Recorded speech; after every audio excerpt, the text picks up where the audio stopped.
Hello friends, I am Chevee. Welcome to my shed. How are you doing today? How are you? Seriously, tell me in the comments below. It's like 70 degrees here today. It's a beautiful day, so that's good. Today's story time. Story time with Chevee. We don't do story time too often anymore. I've told all my stories. But today I had a story. Yesterday,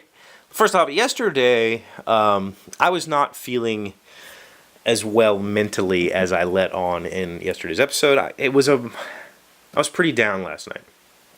And so closed out the episode, got it uploaded, all that stuff, set up my new monitor, which I forgot didn't have speakers, so my old monitor had the speakers, so now I don't have sound, and that was frustrating me. So I tried to do some recording. Anyway, the point is, I didn't get the t-shirts done. In fact, they're still sitting here in a bag. I have, I think, like 6 shirts I need to print because I screwed up the other 2. So if you ordered shirts, please be patient. Michael, Ryan, Tony, whoever else. I forget who all ordered them. I'm sorry. I screwed up the first set. I will get them printed this weekend and shipped to you. Maybe I'll get them printed tonight and try to ship them tomorrow. That's the current plan.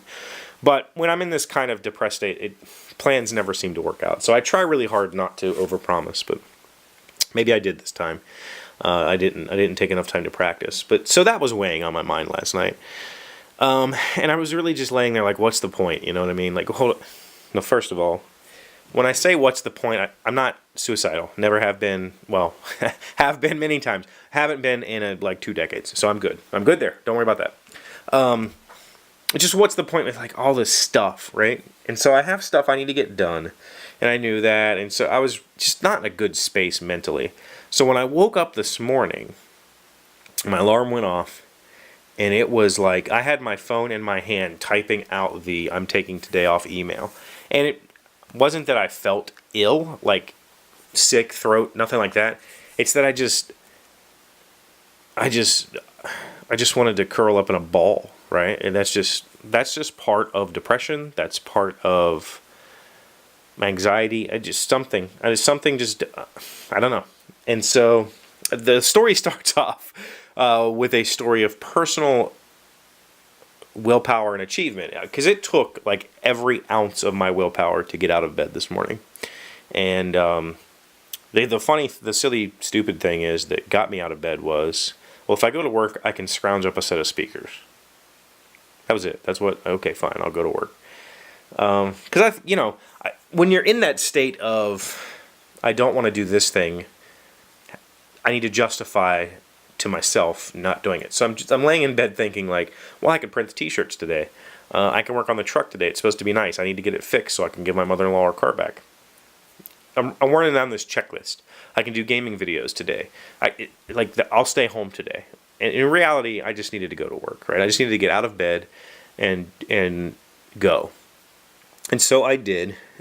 And this is when the story goes from personal motivation and achievement. I'm proud of myself for getting up this morning, to weird. I got to work and there was nobody there. So I'd already laid in bed through like 2 snoozes.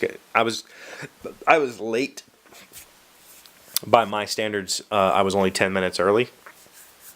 Usually I'm about 20 minutes early. And usually there's people there before me. Even 20 minutes early, there's usually people there before me. And by 6:50, there should have been like 3 or 4 people in the building. Lots of people show up early. Nobody. Building's dark. I had to turn the alarm off. Like, okay. So I'm checking my watch. Like, did my alarm go off at some strange time? Which is programmed into my phone to go off every Monday through Friday. I've never changed it, so why it would have, whatever. But in the morning, when you're having this depressive episode and all this stuff, things don't, your cognitive abilities don't always make sense when you're in that state of mind. Like they don't connect the dots like they do when you're clear. It's the only way I can describe it. If you haven't experienced it, it's really strange. So this really bizarre feeling that I wasn't like, maybe today was a day off. Why am I here? So I go upstairs and I go in the kitchen, and we have like one of those industrial coffee pots like you would see in a diner with all the burners on it and all that stuff. I go in there, the coffee stuff is there, but the basket that holds the filter is missing. It's not in the coffee machine. The guy, our maintenance guy, he usually washes the whole coffee pot system down at night.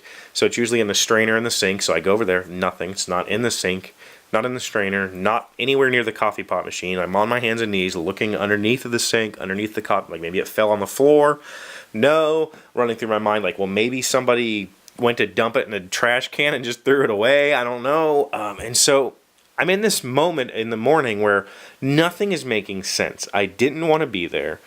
I was feeling, I guess, depressed or just extremely fatigued.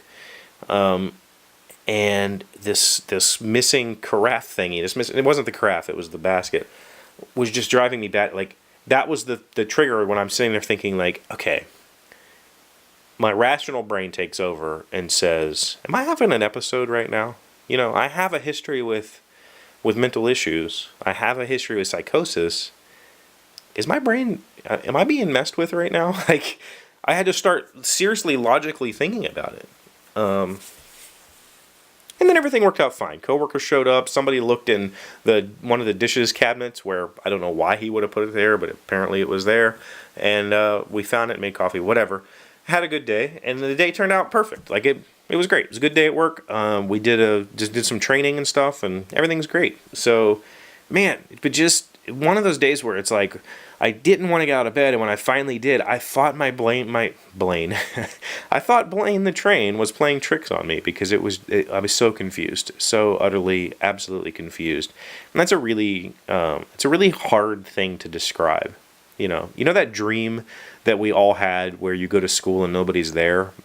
Imagine that dream, but it's actually happening to you in real life. It's weird. And your brain my brain couldn't rationalize it. So maybe I had a little episode. I don't know. But I'm better now. It's all good. Beautiful day outside. I am actually going to print shirts. I am actually going to play some games and record it for the channel. I am going to do the things that I promised other YouTubers I would collaborate with them on. So, but maybe I won't fix the truck. I don't know. I don't know what's going to happen. But yeah, let me know how your day was in the comments down below. I enjoy story time. I enjoy talking to you about all the crazy things that happened to me. And if you have any questions about mental disorders or what I've been through in my life, please ask those in the comments. And if it's significant enough, I'll do an episode on it. Otherwise, I'll just answer you in the comments.